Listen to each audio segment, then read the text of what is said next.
All right, this first question on the top is for Holly. I know sometimes people like Alice residents can call 211 in financial emergencies. I understand Sarasota is losing its local 211 program tomorrow, originally part of the United Way. What is happening, and where will and how will people in emergencies be helped now? So this is a broader question. So I work for United Way Suncoast, and I've been part of the 211 conversations. But and I can speak to a bigger picture piece in terms of where 211s are going nationally, and that's exactly where Sarasota, as a smaller community like ourselves, that we need to think through the future and with technology and some of the things that we were seeing over year in terms of the sustainability of having a smaller organization to serve all the need in our community. We really need to think a little bit outside the box, where we see other communities in Florida being served really, really well. And granted, our 211 has been fantastic. It's more of a things change, and we need to think through other best practices throughout the country. And one of the best practices now, I can't speak to if this is where we're going or not, but it does seem like there are trends across the country with United Ways in terms of merging your 211s together, because with the economies of scale of answering the phone, answering IMs, answering texts, being available 24/7, and honestly being able to serve your community. So folks, over the last couple of years, if you're in the social service agencies or in that sphere, you know that it's been difficult to respond to the increased need that we have in our community in terms of calling 211. Now, this is just something that I know of from our folks asking, well, what's the response rate? How much time do I have to wait on the phone? Well, in terms of trends nationally, and thinking through mergers and larger 211 and serving our community, that's something that United Ways have looked at in terms of our national sphere. And one of our best 211s in the nation is in Orlando. So Heart of Florida, Orlando 211 serves so much of Florida already. And I have to tell you, some of these communities, they have stuff that I want for my citizens, for the people that we serve, that we were just talking about, that they deserve to be able to pick up the phone and call and understand exactly where to go and to be connected right away.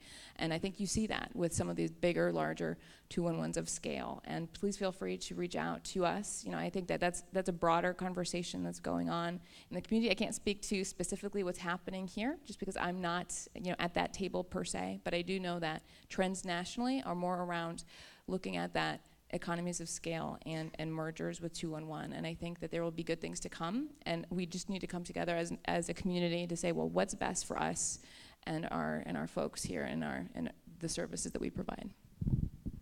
Okay, thank you very much. This next one is for Vicki. It might be more of a request than a question, but it says, will you be making an interactive museum in Newtown based upon your research? Thank you so much for that question. So, one of the recommendations that we have is now next to move to repurpose a building in the community into an interactive museum. Somebody must have known that planted that question. Thank you so much. So we're right now having community engagement sessions to ask residents, how big, what should this museum do, what should it include? And also we're talking with an industrial designer who did the designs, the interactive designs at the Glasser Children's Museum in Tampa. And so he's working with us to gauge what residents want. So yes, that is the next phase in this project, is a small community museum and cultural center. Wonderful. Look forward to that. I think this one is also for Vicki. How does the expansion of the Ringling College of Arts affect Newtown? That too is another great question, because it depends on how you're looking at it. The residents of Newtown look at it as encroachment, and that's the beginning of the gentrification of our neighborhood and what's going on here, and can this be stopped? But on the other hand, the architects and the builders who are constructing these behemoths of buildings are thinking, how beautiful. This is really changing the corridor, and wow, yes, with these gorgeous facilities and so forth. But no, we're feeling, and I'm saying we because I was a resident of the Newtown community. I don't live there anymore, but I was brought up there. We're saying, Ringling, can you be a really great corporate citizen and program some activities that include residents as you are building buildings? I mean, can we as residents come to some of the programs that you have when you bring Hollywood producers into the corridor? Can we get a chance to meet them too? Or can you bring them to the Robert L. Taylor Community Center so that we can have some Q&A with them and can interact too? Conversations are being had with Ringling just to sensitize them to how the community feels about what looks like impending gentrification. But the school, Ringling, is growing by leaps and bounds, as you know. Good. So one more question for Holly. What do you see as the greatest opportunity to help Alice people locally?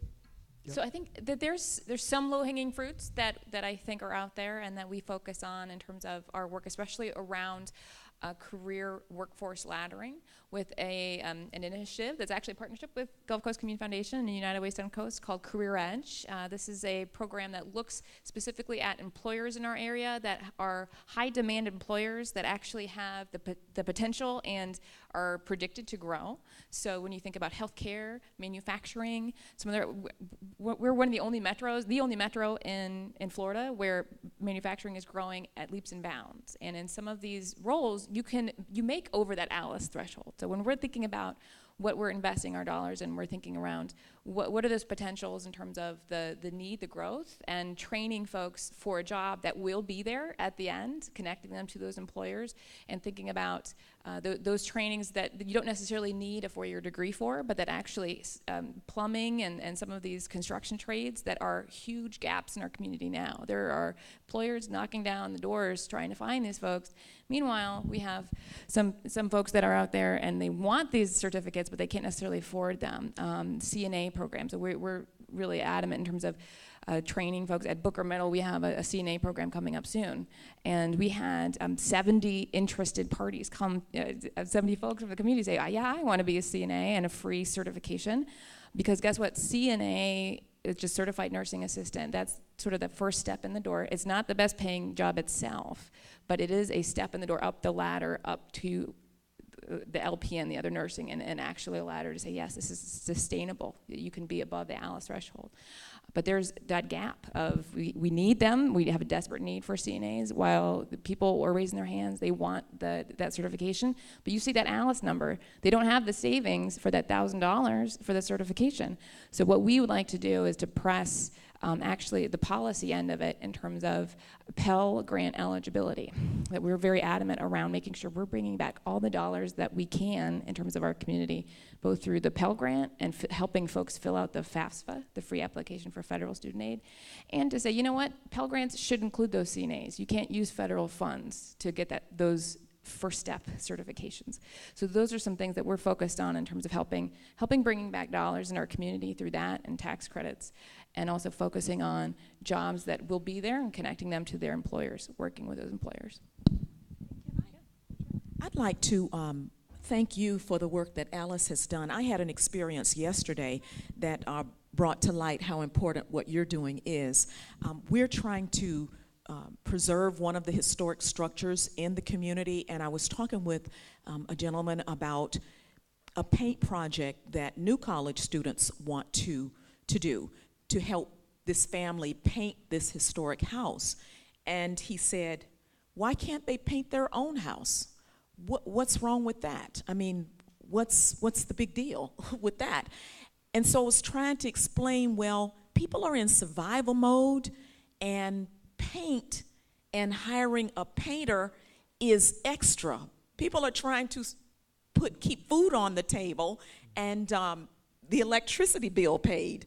And so that's extra. So I welcome new college students coming in trying to help us preserve this structure. I have now numbers. Thank you.